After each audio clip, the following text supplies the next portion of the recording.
ఉన్న బంగారాన్ని విడిపించి ఆ రోజు ఆన్లైన్ రేటుకే మేము కొంటాం. Sharma gold company. నమస్తే సురేష్ గారు. నమస్కారం అండి ఉషా గారు. వృశ్చిక రాశి వారికి ఏప్రిల్ మాసాంతం మనం చూసుకుంటే అసలు ఏ విధంగా ఉండబోతుంది అంటారు? ప్రత్యేకించి వాళ్ళు ఏ విషయాల్లో అప్రమత్తంగా ఉండాల్సిన అవసరం ఉంటుంది అంటారు? ఉషా గారు, ఇది చాలా చాలా ఇంపార్టెంట్. ప్రతి ఒక్కరికి వాళ్ళ రాశి ఫలం తెలుసుకోవటం అనేది. ఇది మన మహర్షులు మనకి ఇచ్చిన ఒక గొప్ప జ్ఞానము, అదృష్టం అనుకోవాలండి. ఇది తెలుసుకున్న వాళ్ళకి లైఫ్ చాలా మెచ్యూరిటీగా ఉంటుందండి. లైఫ్ అంతా ఎఫర్ట్లెస్ జర్నీగా ఉంటుందన్నమాట. సో మనం వచ్చేటప్పటికి ఏప్రిల్ మంత్ 2024 వృశ్చిక రాశి ఫలితాలు మనం చూద్దాం. ఫస్ట్ వృశ్చిక రాశి వాళ్ళకి విశాఖ 4వ పాదము, తర్వాత వచ్చేప్పటికి అనురాధ 1, 2, 3, 4 పాదాలు, జ్యేష్ఠ 1, 2, 3, 4 పాదాలు. సో ఇవన్నీ మనకి వృశ్చిక రాశి కింద ఉంటాయి అన్నమాట. తర్వాత పేరు బలం కనుక మనం చూసుకుంటే వాళ్ళకి తో, నా, నీ, ను, నే, నో, యా, ఈ, యు ఈ సౌండ్లతోటి పేరు కనుక ఎవరికైనా కనుక స్టార్ట్ అయ్యంటే వాళ్ళు కూడా వృశ్చిక రాశి కింద వస్తారనమాట. మనకు వాళ్ళ గ్రహ స్థితిని బట్టి మనం కనుక కంపేర్ చేసుకుంటే ఈ సంవత్సరం ఈ మంత్ వాళ్ళకి ఎలా ఉందంటే హెల్త్ విషయంలో చాలా కాంప్రమైజ్గా కాకుండా కేర్ఫుల్గా ఉండాలి అనేది ఒకటి. హెల్త్ విషయంలో మాత్రం కాంప్రమైజ్ అవ్వకూడదు, చాలా కేర్ఫుల్గా ఉండాలి. తర్వాత వచ్చేటప్పుడు ఈటింగ్ హ్యాబిట్స్ అవన్నీ చేంజ్ చేసుకోవాలి. ఎందుకంటే ఈ మంత్ వాళ్ళకి చాలా హెల్త్ కాంప్లికేషన్స్ వచ్చి ఎక్కువ ఉన్నాను. ఫస్ట్ హై ప్రయారిటీ అదండి. తర్వాత మిగతా విషయం వచ్చేప్పుడు మనకు అదేనండి నేను చెప్తూ ఉంటాను. ఫస్ట్ అంటే ఆయుష్, ఆరోగ్యం, ఐశ్వర్యం అంటారు. సో ఫస్ట్ ప్రయారిటీ వచ్చేటప్పటికి ఆరోగ్యం అండి, హెల్త్. దెన్ వచ్చేటప్పటికి ఐశ్వర్యం. సో ఇక్కడ ఒక శాలరీ కానివ్వండి, వర్క్లో సక్సెస్ కానీ చాలా బాగా వచ్చే అవకాశం ఉందండి. వాళ్ళు ఇంక్రిమెంట్లు అవన్నీ వచ్చే ఎక్కువ అవకాశం ఉందన్నమాట. జనరల్గా మనకి మార్చి ఏప్రిల్ శాలరీ హైక్స్ కూడా ఇస్తుంటారు కాబట్టి ఈ రాశి వాళ్ళకి ఎక్కువగా మనకి శాలరీ హైక్స్ అవి వచ్చే అవకాశం ఎక్కువ ఉందన్నమాట. ఇంట్లో పీస్ యొక్క వాతావరణం ప్రశాంతంగా ఉంటుంది. ఇంట్లో పెద్ద ప్రాబ్లమ్స్ అయితే ఏముండవు.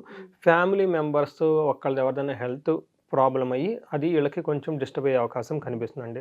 ఫైనాన్షియల్ డిఫికల్టీస్ అయితే చాలా బాగున్నాయని చెప్పుకోవాలండి. కాస్ట్ ఎక్కువగా ఉంటుంది, ఇన్కమ్ కూడా చాలా ఎక్కువగా ఉంటుంది. జాబ్లో చేంజ్ చేసే ఒక అవకాశం ఎక్కువ ఉన్నాయి. కానీ జాబ్ చేంజ్ అయినా కానీ వీళ్ళకి బాగానే ఉంటుందని మనం చెప్పుకోవాలని. తర్వాత ప్రాఫిట్స్, బిజినెస్ ఓనర్స్కి అయితే ప్రాఫిటబుల్గా ఉంటుందండి. స్టూడెంట్స్కి ఎవరైనా ఎడ్యుకేషన్ సిస్టంలో కనుక ఉంటే వాళ్ళకి అంతా సరిగా ఉండదని మనకి ఏప్రిల్ మంత్ మనకి వృశ్చిక రాశి వాళ్ళకి మనకి ప్రిడిక్షన్ చేయొచ్చు అనమాట. వీళ్ళకి కెరీర్ పరంగా మనం కనుక చూసుకుంటే జాబ్లో ఒక లాస్ చూపిస్తూ ఉందండి, అంత అనుకూలంగా లేదు. కానీ ఆపర్చునిటీస్ కూడా ఇట్లా చాలా కనిపిస్తున్నాయి అనమాట. కొత్తగా జాబ్లో చేరాలనుకునే వాళ్ళకి ఉన్న జాబ్ పోయి కొత్త జాబ్ ఏదైనా కావాలనుకుంటే మనకి 4-5 ఆపర్చునిటీస్ వాళ్ళకి ఎక్కువ ఉండి మంచి అవకాశం ప్రోగ్రెస్గా ఉంటుంది. కొత్త జాబ్కి వెళ్ళినా కానీ శాలరీ హైక్ అంత ఎక్కువ చూపిస్తుంది అనమాట. తర్వాత వాళ్ళకి వచ్చేటప్పటికి వర్క్లో మాత్రం చాలా డీసెంట్గా ఉంటారు, సక్సెస్ఫుల్గా ఉంటుంది, ఎర్నింగ్ కూడా బాగుంటుంది. అపోనెంట్స్ వర్క్ రిలేటెడ్ ప్రాబ్లమ్స్ వీళ్ళకి ఇబ్బంది పెట్టే అవకాశం ఉంది. కానీ వీళ్ళకి వచ్చే అడ్వైజ్ ఏంటంటే focus on your own work. అలాగే ఫోకస్గా చేస్తే ఏమి ప్రాబ్లం ఏమి ఉండదండి. బిజినెస్ పీపుల్కి, ఓనర్స్కి చాలా బాగుంటుంది. ఎప్పుడు చేసే బిజినెస్ కంటే చాలా ఎక్కువ గ్రోత్, ఆదాయం, రిటర్న్స్ వచ్చే అవకాశం ఎక్కువ ఉందండి. ఫారిన్ రిలేటెడ్ కనుక ఎవరికైనా కానీ కనెక్షన్స్ కనుక సపోర్ట్ కానీ వీసా కానివ్వండి, అంటే ఫారిన్తో బిజినెస్ చేయాలనుకున్నా కానీ, గవర్నమెంట్తో బిజినెస్ చేయాలనుకున్నా కానీ బిజినెస్ పీపుల్కి చాలా ఫేవరబుల్గా అనుకూలంగా ఉందని మనం చెప్పాలండి. నెక్స్ట్ వచ్చి ఫైనాన్స్ విషయంలో ఎలా ఉందంటేనండి ఇది చాలా పవర్ఫుల్గా ఆపర్చునిటీస్ ఉన్నాయండి. ఫైనాన్స్ ప్రకారంగా చాలా మల్టీ సోర్సెస్ ఆఫ్ ఇన్కమ్ ఈ మంత్లో వాళ్ళకి వచ్చే అవకాశం మనకు కనిపిస్తుందండి. తర్వాత స్పెండింగ్ కూడాను అనుకూలంగానే ప్రాపర్గా, అంటే మరీ అంత కాదండి, బట్ వాటర్గా స్పెండింగ్ ఉందంటే. సో ఆస్పీషియస్ మనకి ఇంట్లో ఒక మంచి పుణ్యకారాలు కానివ్వండి, లేకుంటే వివాహాలు కానీ, వేడుకలు కానీ జరిగి దానికి సంబంధించి డబ్బులు ఖర్చు అవకాశం ఉందండి. ఓవరాల్గా చూసుకుంటే ఖర్చులు తక్కువగానే ఉంటాయండి, ఆదాయమే ఎక్కువగా కనిపిస్తుంది అనమాట. ఫైనాన్షియల్గా చాలా స్ట్రాంగ్గా ఉంటుందండి. డబ్బులు ఉన్నాయని చెప్పేసి ఇన్వెస్ట్మెంట్ తొందరగా చేయకుండా ఆలోచించుకొని కొంచెం టైం తీసుకొని కనుక చేస్తే బాగుంటుందండి. హెల్త్ మనం ముందే చెప్పుకున్నామండి, చాలా వీక్గా ఉంటుంది ఈ మంత్లో. వాళ్ళకి వచ్చేప్పటికి బ్యాక్ పెయిన్ కానీ, హెడేక్ కానీ, బర్నింగ్ సెన్సేషన్స్ కానీ, తర్వాత ఇప్పుడు సమ్మర్ కాబట్టి అండి హెల్త్ రిలేటెడ్ ఇష్యూస్ కొంచెం ప్రోన్గా ఉండి ఎక్కువగా డిసీజ్ వచ్చే అవకాశం ఎక్కువ ఉందండి. సో వీళ్ళకి చాలా ప్రాపర్గా మనకి కోకోనట్ వాటర్ కానివ్వండి, ఇలా జ్యూస్ ఎక్కువ తీసుకుని డైట్ని చేంజెస్ చేసుకుంటే బాగుంటుందండి. ఏప్రిల్ 13 తర్వాత హెల్త్ విషయంలో కొంచెం ఇంప్రూవ్మెంట్ ఉంటుందండి. బట్ ఓవరాల్గా మనకి హెల్త్కి చాలా కాంప్లికేటెడ్ ఉంది కాబట్టి చాలా అటెన్షన్ పే చేయటం, ఏదో కనుక అయితే ఇమ్మీడియట్గా డాక్టర్ని కన్సల్ట్ చేయడం చాలా మంచిదండి. మనకి లవ్ రిలేషన్షిప్ కనుక చూసుకుంటే ఎలా ఉంటుందంటే రొమాంటిక్గా చూసుకుంటే చాలా బాగుందండి, చాలా స్ట్రాంగ్గా, చాలా హ్యాపీగా ఉంటారండి. తర్వాత పార్ట్నర్ యొక్క హెల్త్ వీళ్ళని కొంచెం డిస్టర్బ్ చేసే అవకాశం ఉందండి. తర్వాత అప్పుడప్పుడు కొంచెం మాటల ద్వారా ఆర్గ్యుమెంట్ అయ్యే అవకాశం ఉంది తప్ప, బట్ ఓవరాల్గా లవ్, రొమాంటిక్ అంతా బాగుందని చెప్పుకోవాలండి. తర్వాత పీస్ అండ్ ప్రాస్పరిటీ కూడా ఇంట్లో చూపిస్తుందండి, కపుల్స్ మధ్య కూడా చూపిస్తుందండి.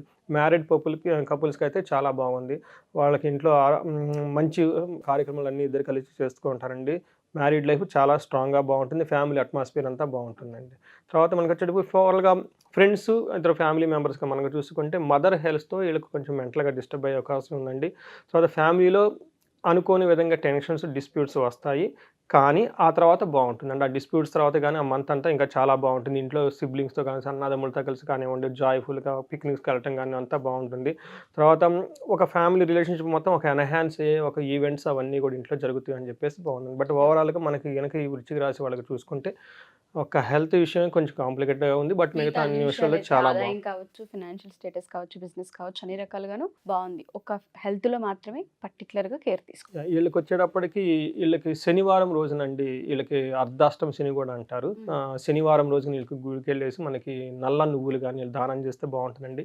సూర్యుడికి సంబంధించి ఉపాసన చేసి మనకి ఆదిత్య హృదయ స్తోత్రం, ఎందుకంటే హెల్త్ కాంప్లికేషన్స్ ఉంది. ప్లస్ జాబులో కూడా కొంచెం ఛాన్సెస్ వచ్చే ఇది బాగా వాళ్ళకి ఉపయోగపడుతుంది. ఆదిత్య హృదయ స్తోత్రం చదివితే బావుంటుందండి. దుర్గాదేవిని గనక పూజిస్తే ఏదైనా గనక ఒడిదుడుకులున్నా గానీ పోతుందండి. బట్ ఓవరాల్‌గా బావుందండి. Sure sir. Thank you. So ఎవరైనా సరే మన ఈ వీడియో చూసిన తర్వాత జాతకరీత్యా మిమ్మల్ని కలవాలి అనుకున్నా, లేదా కనకదార హోమ్‌కి సంబంధించిన డీటెయిల్స్ తెలుసుకోవాలి అనుకున్నా ఏ విధంగా అంటారు? మనకి మిషన్ ఏమంటేనండి ప్రతి ఇంట్లో ఒక వేదిక ఆస్ట్రాలజర్ ఉండాలి. రెండోది లైఫ్ అనేది ఎఫర్ట్‌లెస్‌గా జర్నీ చేయాలి. దీనికి సంబంధించి మనకి మహర్షులు ఈ ఆస్ట్రాలజీ రూపంలో అన్నీ ఇచ్చేసారనమాట. మనకి డీకోడ్ చేసి ఇచ్చేసేసారనమాట. ఇప్పుడు మనం ఏం చేస్తున్నాం కొన్ని వేల సంవత్సరాల ముందే రాసేసారనమాట. అది గనక మన ఇంట్లో ఉన్న వాళ్ళు తెలుసుకొని అట్లీస్ట్ ఒకళ్ళిద్దరు వేదిక ఆస్ట్రాలజీ గనుక ఉంటే వాళ్ళ రాశి ఏంటి, ఫలం ఏంటి, నక్షత్రం ఏంటి ఇవి చేస్తూ ఉంటే వాళ్ళ లైఫ్‌లో తెలవకుండా మెచ్యూరిటీ వచ్చి చాలా బాగుంటుందండి. ఆ ఫ్యామిలీని చాలామందిని గమనించానండి. తర్వాత వచ్చేటప్పటికి కొంతమంది ఎక్కడో సఫర్ అవుతూ ఉంటారండి. వాళ్ళు ఉద్యోగంలో కానివ్వండి, ఎంత కష్టపడిన డబ్బులు రాకపోవటం కానివ్వండి. తర్వాత మనకి ఏం చెప్తారంటే పెద్దవాళ్ళు 3 విషయాలు చెప్తారు. ఫస్ట్ ఆయుష్, నెక్స్ట్ ఆరోగ్యం, నెక్స్ట్ ఐశ్వర్యం అని చెప్పారు. చూడండి వేరేం చెప్పలే. ఐశ్వర్యం అంటే అన్నీ ఉన్నట్లే, సంబంధాలు మనకు తెలవంది ఏముందండి. ఇవి రాకుండా ఎక్కడైనా కనుక స్ట్రక్ అయ్యి ఉంటే గనక దానికి మనకి వేదాలలోను, పురాణంలో, ఇతిహాసాలు ఎన్నో పరిహారాలు మనకి చూపించారండి. ఒక ఆథెంటిక్ సోర్స్ వాళ్ళకి కావాలి, కరెక్ట్‌గా చేసేవాళ్ళు కావాలన్నమాట. వాళ్ళు గనక ఎవరైనా గనక మనకి స్ట్రక్ అని మనకు కనెక్ట్ అయితే వాళ్ళకి కావాల్సిన విషయాలు మనకి హెల్ప్ చేయొచ్చు. ఒక చిన్న కోర్స్ డిజైన్ చేసాం. 15 డేస్ కోర్సులోనే వాళ్ళకి ఆస్ట్రాలజీ అర్థమైపోతుంది. నెక్స్ట్ వచ్చేప్పటికి మన కనకదార అనే ప్రోగ్రామ్ డిజైన్ చేసాము. ఆ ప్రోగ్రామ్ ద్వారా వాళ్ళకి హెల్ప్ చేయొచ్చండి. Thank you sir. Thank you so much. Thank you అండి. సో ఎవరైనా సరే మా ఈ వీడియో చూసిన తర్వాత సురేష్ గారిని కనుక అపాయింట్మెంట్ త్రూ జాతకరీత్యా కలవాలి అనుకున్నా, సజెషన్స్ తీసుకోవాలి అనుకున్నా, లేదా ఆర్థికపరమైన ఇబ్బందులు ఉన్నాయి, కనకదార హోమం గురించి డీటెయిల్స్ తెలుసుకోవాలనుకుంటున్నాం, హోమంకి అటెండ్ అవ్వాలనుకుంటున్నాం అని అనుకున్నా కింద స్క్రోల్ అవుతున్న కాంటాక్ట్ నెంబర్ని కాంటాక్ట్ చేస్తే సురేష్ గారి మీకు పూర్తి వివరాలను అందిస్తారు. Thank you. సుమన్ టీవీలో మీ పర్సనల్ అండ్ బిజినెస్ ప్రమోషన్స్ కోసం కింది నెంబర్కి కాంటాక్ట్ చేయండి.